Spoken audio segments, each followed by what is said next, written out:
Welcome, dear viewers. This is ERi-TV bringing you the latest news from around the world.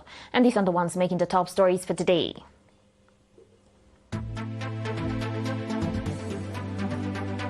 Encouraging efforts to control malaria prevalence in Ansaba region.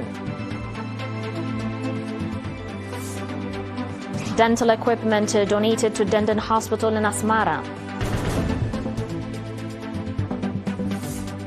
IMF downgrades global growth forecast to 2.8% in 2025. And Kenya's president arrives in China for a state visit.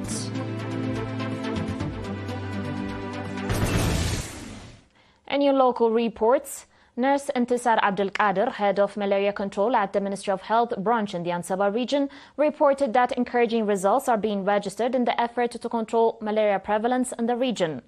Noting that the deployment of human resources along with the installation of modern medical facilities is contributing to malaria control, Nurse Intisar stated that the diagnostic services previously confined to Keren are now being conducted at 15 centers across the region.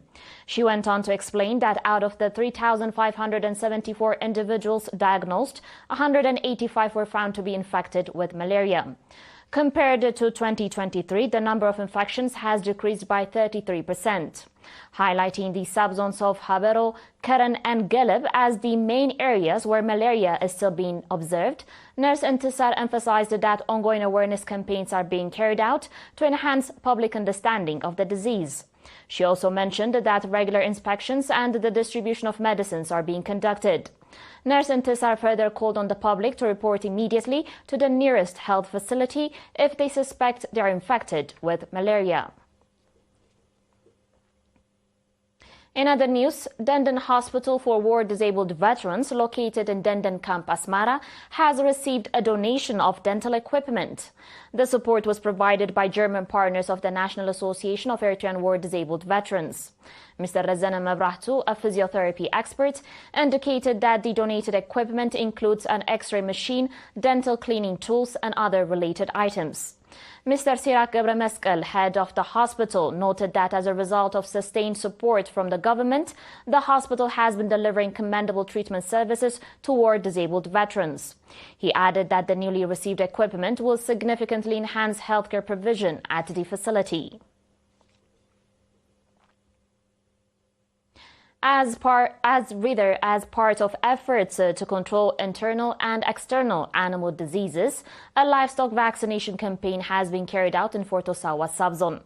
Mr. Johannes Abidera, a representative of animal health in the subzone, reported that the vaccination program was conducted in the administrative areas of Kulentabay, Wakai, Forto Semi-Urban Center, Molover, Talai, Fededab, Girmaika, Temerat, Adibara, Homib, and Alit.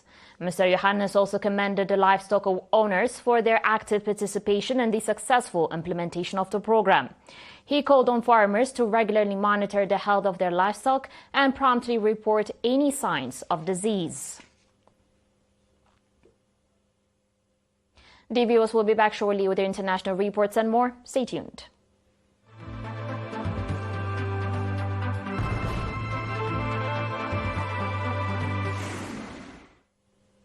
Welcome back.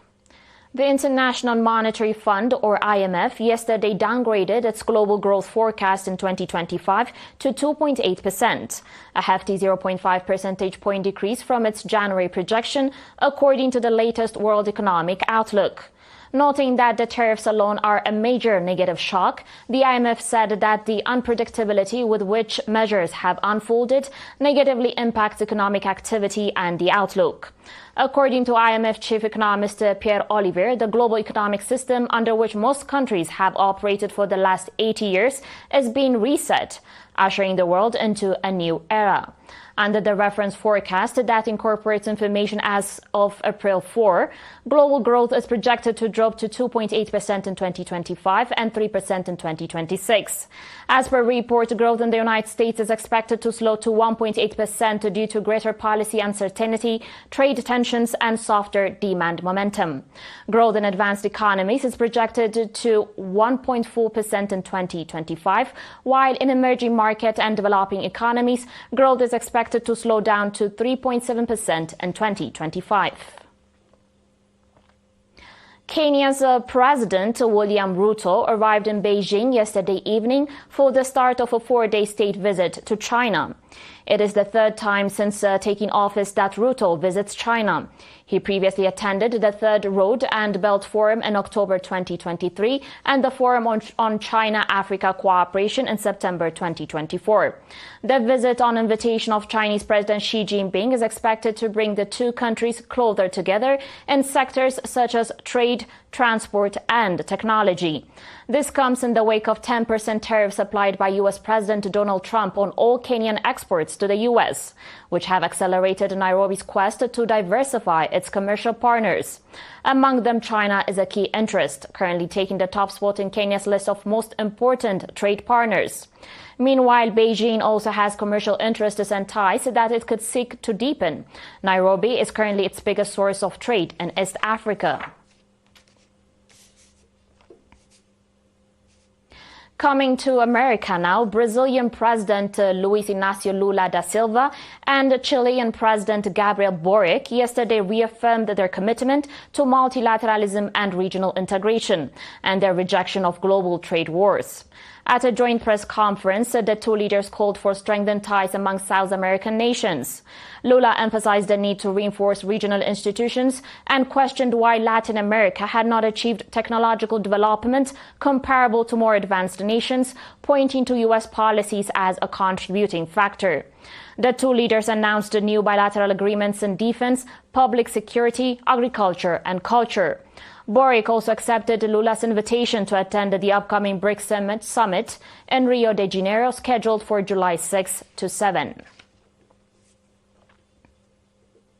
On today's final report, harmful bleaching of the world's coral has grown to include 84% of the ocean's reefs and the most intense event of its kind in recorded history. The International Coral Reef Initiative announced it today. It's the fourth global bleaching event since 1998 and has now surpassed bleaching from 2014 to 2017 that hit some two-thirds of reefs. It's not clear when the current crisis will end, but it began in 2023 and is blamed on warming oceans. Last year was Earth's hottest year on record, and much of that is going into oceans. The average annual sea surface temperature of oceans away from the poles was a record 20.87 degrees Celsius. That is deadly to corals, which are considered to be seafood production, a center for tourism, and protecting coastlines from erosion and storms. Efforts are underway to conserve and restore coral, but scientists say it is essential to reduce greenhouse gas emissions that warm the planet, such as carbon dioxide and methane. Now a quick reminder of the top stories. Encouraging efforts to control malaria prevalence in Ansaba region. Dental equipment donated to Dendon Hospital in Asmara.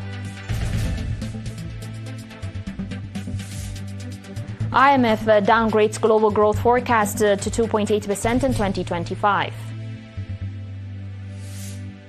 And Kenya's president arrives in China for a state visit. Well, that was it for today, dear viewers. Thanks for watching.